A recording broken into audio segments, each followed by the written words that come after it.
The size of certified membership of our church in Holton is 30 people. So we are not big.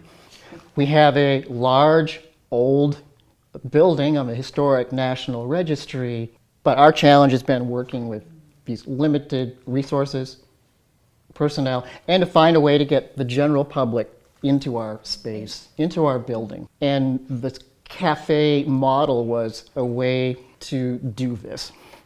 So the keys to our cafe model essentially has been the right space, 2, the right coffee and organic fair trade coffee company and resources and materials, and 3, the right people. But this concept of a community-based model of music, the arts, and any group or club or any interest that might connect with our space has been a really rewarding part of the job. Whereas a minister, I see more people, it gives me access to the community that I wouldn't have strictly with a more limited model. The cafe and equal exchange being a key part of that has expanded our vision of what our small church can offer and work in our community.